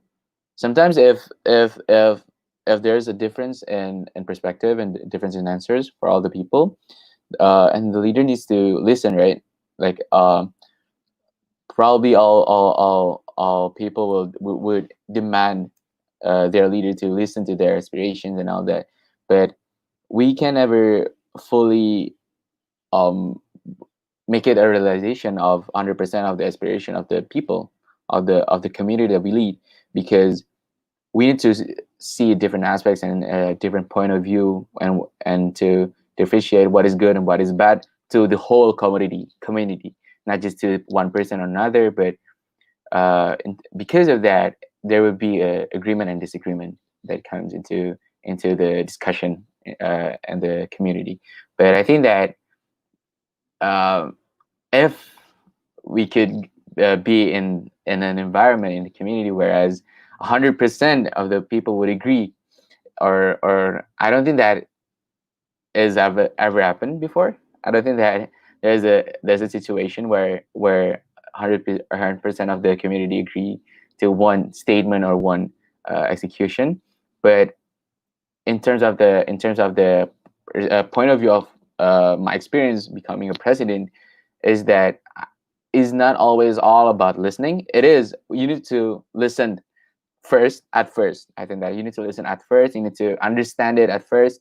You need to talk with them each one by one and everything like that.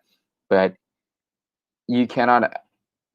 But there's another job that you need to do in order for you to lead your organization in this case scenario, which is to convince that your statement or your execution or anything like that is the right thing for the whole and for the entire community as a whole, not just as an individual but as a whole, and for the escalation of growth and development of the community in the future. So there are a lot of aspects that you need to look onto, and when you are becoming a leader, I think. And I don't think that, and that's why there are not too many leader in one organization. You only need several people to become that position. If it's not about position, maybe it's a role, because you need a certain you need a certain person or a certain team that needs to think about the whole organization as a whole, not just as an individual, but in the future development as well. I think that's my opinion towards that argument. Oh, thank you so much, Mr. Malik. It is not the easiest issue to solve, really, so all we can do is try our best. We will try to move on again to the Q&A session. I think, again, we have a lot of questions here from our YouTube channel. So, Mr. Fauzan, time is yours. Okay, thank you very much, Ms. Zafira. Okay, the first question, now we are in the question and answer session. And the first question I will give to Mr. Sultan Rifandi, President of UIN Jakarta. Sometimes educates become an issue in leadership. How could we manage this gap? Time issues, Mr. Sultan.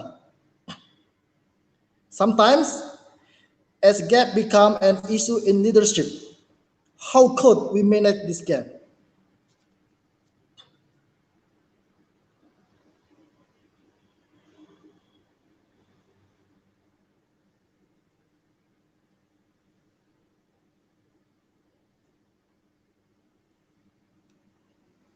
Halo?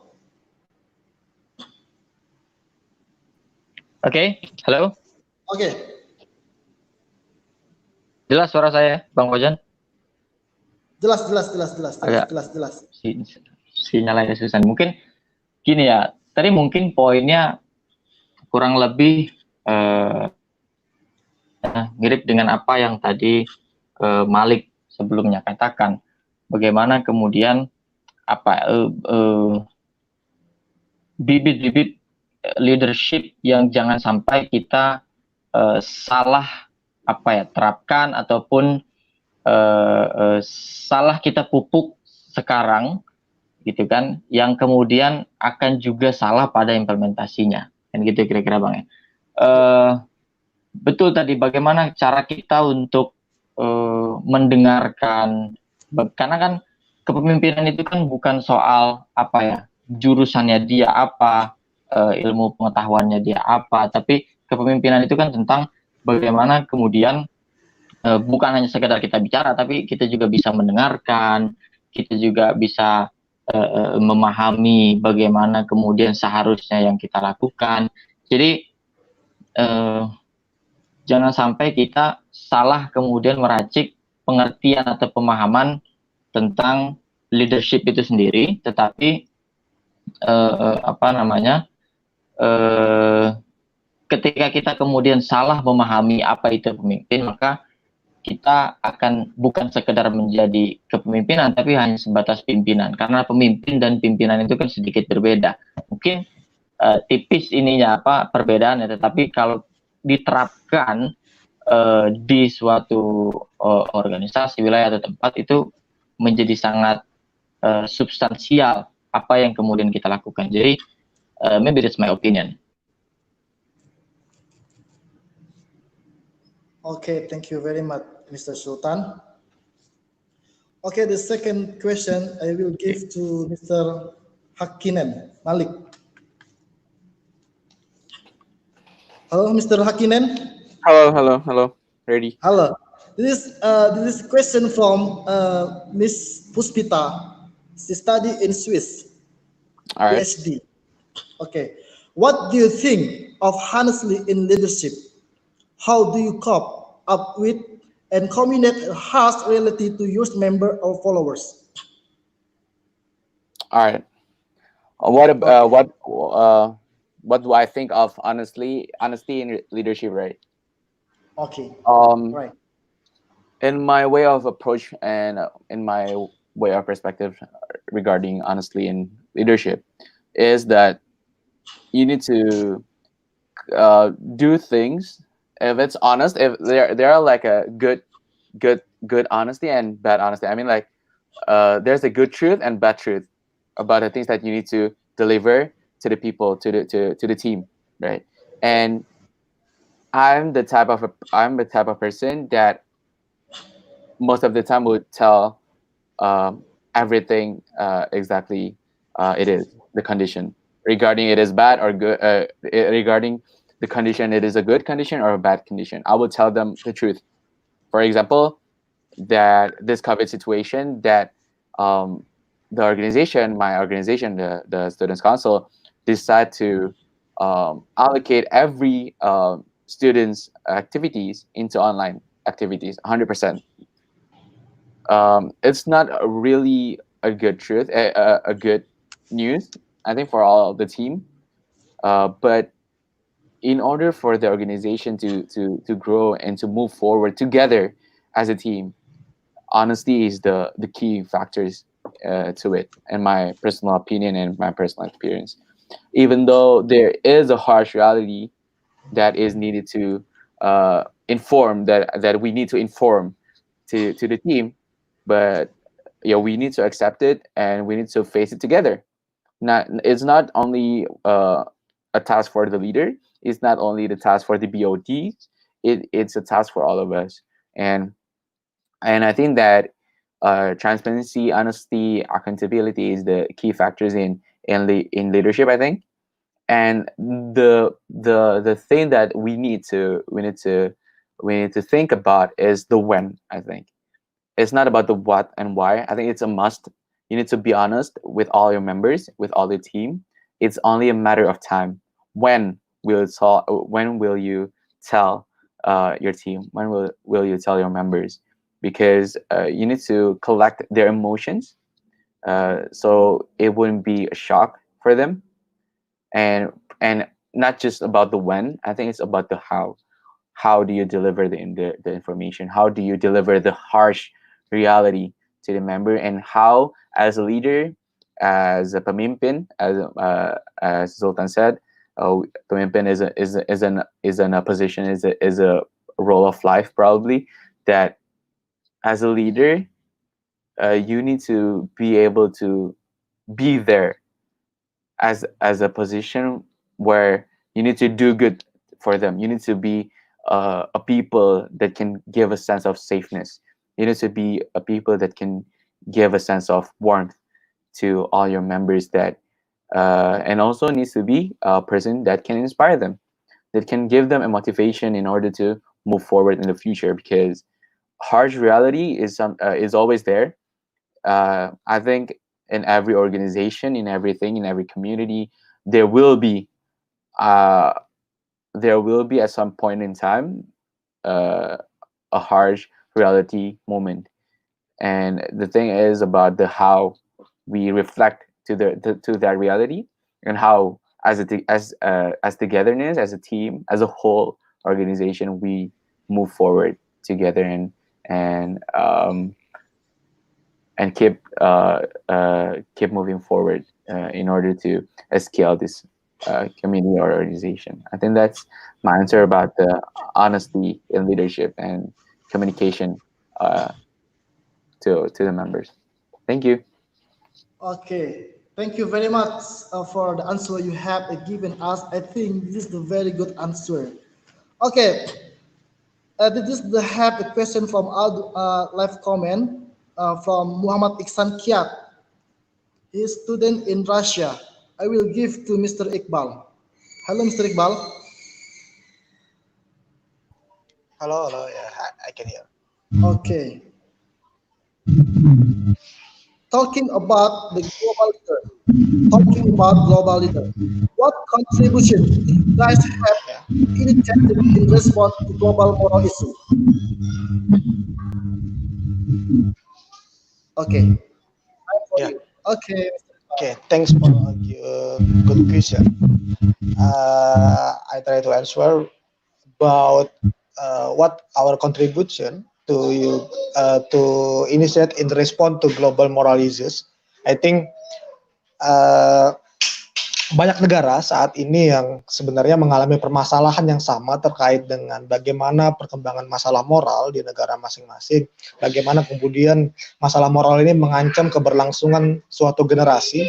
Bahkan ketika kita berbicara di Indonesia sendiri, tiap generasi, antar generasi mempunyai batasan moral yang berbeda, mempunyai kebiasaan yang berbeda dan budaya yang berbeda. Bahkan didefinisikan juga bahwa dibagi dengan beberapa generasi. Kita mengenal generasi milenial, ada generasi post milenial, bahkan yang lebih lama ada generasi baby booms dan lain sebagainya. Itu kan sebenarnya adalah sebagai bentuk pemisahan sifat, karakteristik dan budaya antar generasi tersebut. Nah, karakteristik dan budaya inilah yang kemudian membawa sebuah perbedaan pula pada batasan-batasan moral yang saya pikir banyak mengalami pergeseran, yang dulunya mungkin tabu sekarang tidak tabu, yang dulunya tidak tabu sekarang tabu. Ini yang mungkin menjadi tantangan hari ini, dan apa sebenarnya yang dapat kita kontribusikan untuk merespon hal ini. Sebenarnya yang perlu kita lihat adalah kita di sini bisa mengenali terlebih dahulu apa yang sebenarnya kita hadapi sekarang. Kita mengenali terlebih dahulu diri kita, mengenali terlebih dahulu lingkungan kita, dan yang kemudian memahami situasi saat ini. Jadi dimulai dari diri kita sendiri sebagai agen, inisiator, sebagai pemulai yang nantinya bisa mengenali berbagai isu hari ini berkembang. Nah, kita harus akui bahwa masalah moral ini adalah masalah jangka panjang, masalah yang tidak bisa diselesaikan dalam waktu sekejap. Maka yang bisa kita lakukan yang efektif adalah bagaimana kita bisa membangun masa depan generasi yang bagus, kita bisa menjadi generasi yang optimis terhadap berbagai tantangan global hari ini. Dan yang terpenting adalah sebagai negara yang memiliki banyak budaya, memiliki banyak adat istiadat, memiliki banyak hal-hal, ras suku, budaya, dan lain sebagainya, yang saya pikir ini juga menjadi tantangan dan juga sekaligus ancaman.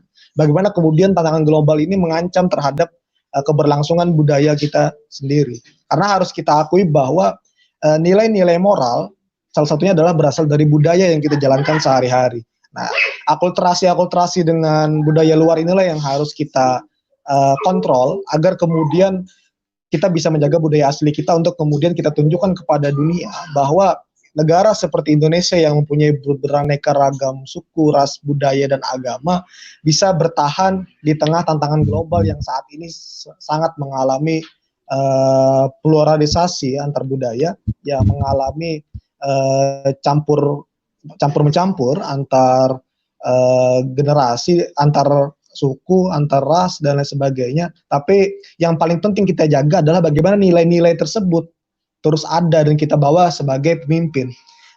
Kita generasi muda, calon pemimpin masa depan, kitalah yang kemudian bertugas menyimpan, bertugas mengarsipkan budaya-budaya ini yang kemudian kita bisa ejawantahkan dalam kerja-kerja kita, dalam kontribusi kita kepada Indonesia, kepada dunia sekalipun. Nah, mungkin itu jawaban dari saya. Thank you.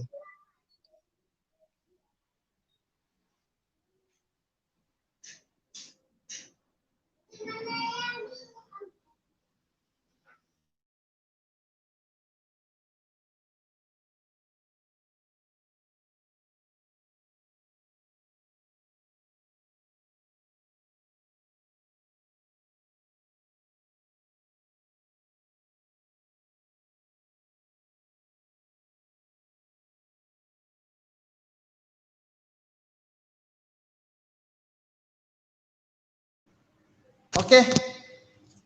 Thanks very much for Mr. Iqbal. Okay, now we will move to closing statement. All right, we will move to closing statement, and the first I will give to Mr. Malik to give us closing statement. All right, thank you, Mr. Fauzan. For my closing statement, I think it wouldn't be too much, but I just want to state a key values of the point that I want to deliver in this discussion. That is, right now is an era of I think that is an era because of COVID-19 too, is an era of collaboration and innovation. As it's been said by Mr. Nadiem Makarim also, that right now we are being able or being approved to create something in a global citizenship. I mean, like right now, people from Tiongkok, people from Jakarta, people from Japan, and me from Jakarta, we can do collaborate things, and we can collaborate in doing some things such as this event and many more to come.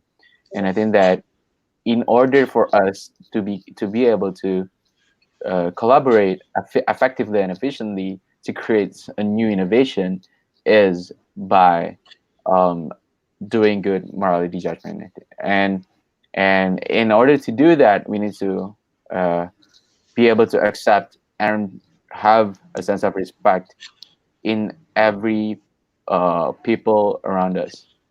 Humanize humanity, democracy, and also Bhinneka Tunggal Ika is the key factor, is the key feature that I think that we need to hold on to in order to become a good and highly purposeful leaders, to become the next generation or future generation leader, to increase the condition and the society of our nation.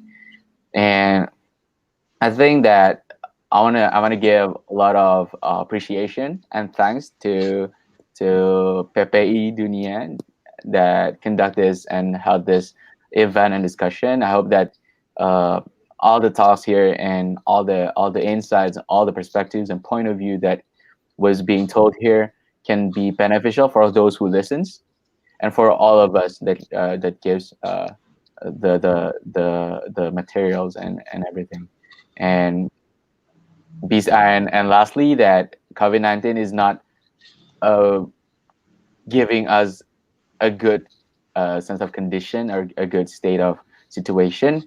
But I just want to say that to all the people that listen here, that it's not just you or me, it's us, everyone in the whole world dealt with this condition, this COVID-19. And don't ever be upset, don't ever feel upset if your if your plan isn't working as opposed to, but just think about all the people out there that dealing the same condition as we are, as we have.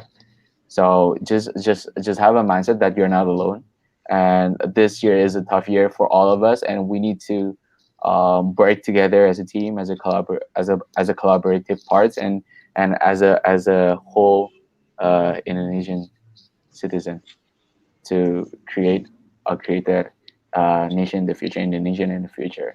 And yeah, I think that's my closing statement for this discussion. And once again, thank you, Mr. Iqbal, Mr. Sultan, Mr. Fauzan, and Ms. Safira for this opportunity. And I really do hope that this discussion can give a lot of insights for those who listens.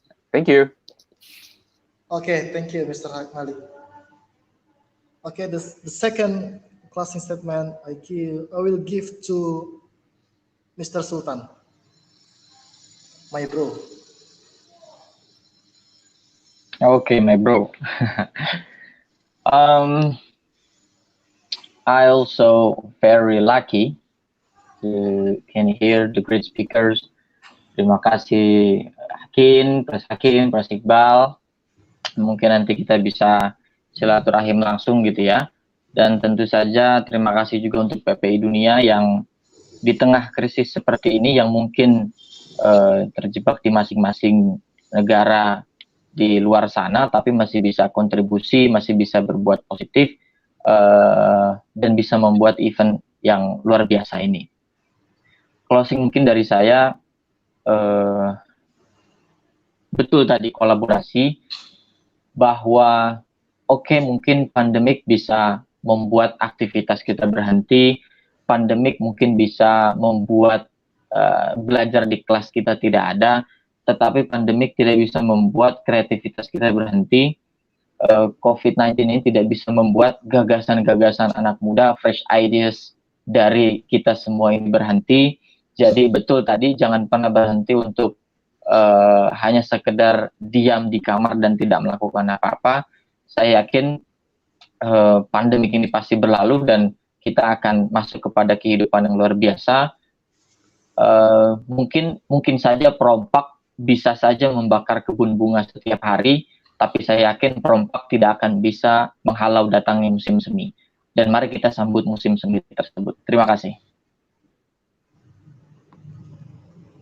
Okay, thank you very much, Mr. Sultan. Okay, the last statement from Mr. Iqbal. Hello, Mr. Iqbal. Okay, thank you, Mr.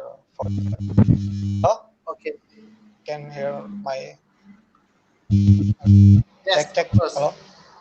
Yeah, hello. Yeah. Okay. Yeah.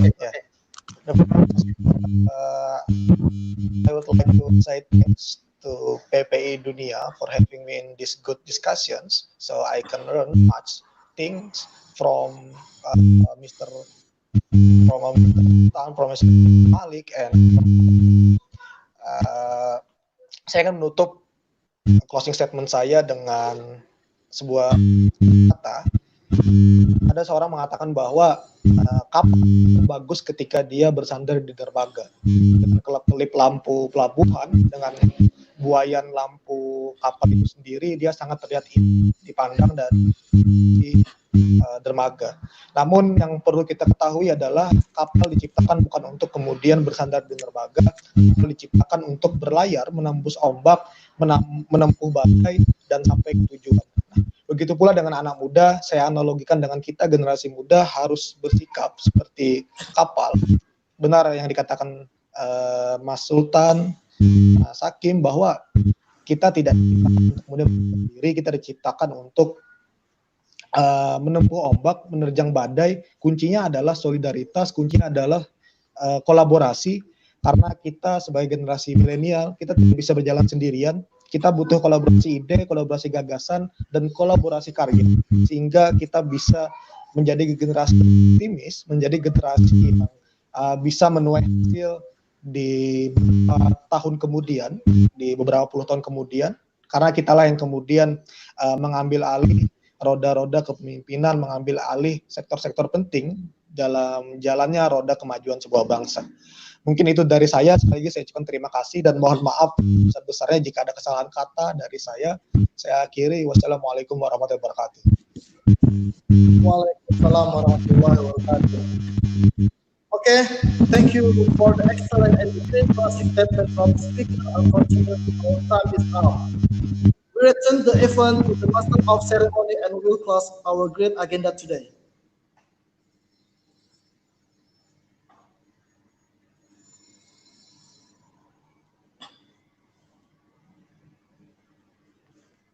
Okay, thank you for the excellent and the great closing statement from the speaker. Unfortunately, our time is up. We return the event to master of ceremony and will close our great agenda today.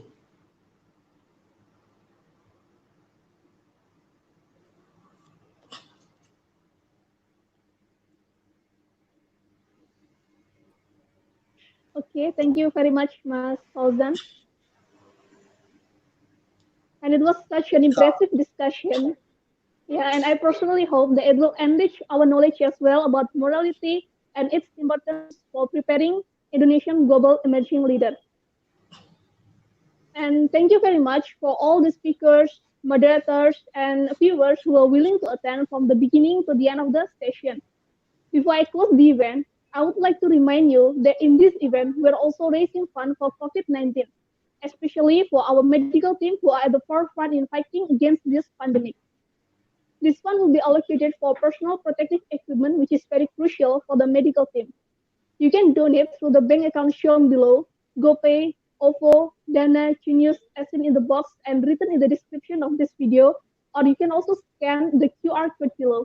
And thank you very much for all of you who have contributed to the donation. I'm Alpha Shida, the master of ceremony for today's session. Do apologize for all the mishaps that happens today, and kindly look forward for our amazing sessions onward. And see you. Have a nice day. Wassalamualaikum warahmatullahi wabarakatuh. Salam perhimpunan. Bye bye.